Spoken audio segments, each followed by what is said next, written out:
হ্যাঁ, three dot খোলার পরে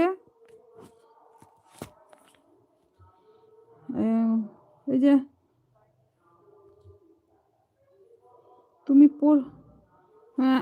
আমি যেখানে কমেন্ট করলাম আমার কমেন্টটায় যাও দিদিভাই।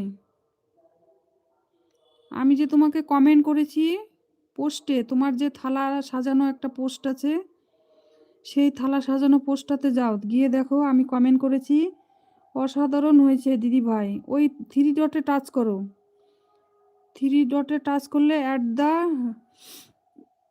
কী রে লাইভ তোমার হচ্ছে অ্যাডমিন না কি আসে লেখাটা, মডারেটর অ্যাডমিন মনে হয়, যাই হোক ওই লেখাটায় যেমন আমরা লাইভে ব্লু দিই ওরকমই ব্লু হয়ে থাকবে। এরপরে আমি তোমার লাইভে গেলে তুমি কমেন্ট দেখতে পাবে, শো হবে। অ্যাড দেখছি, সবই দেখছি, কমেন্ট কথা বলছো সবই হচ্ছে, কিন্তু আমি যে কমেন্ট করছি সেটা তুমি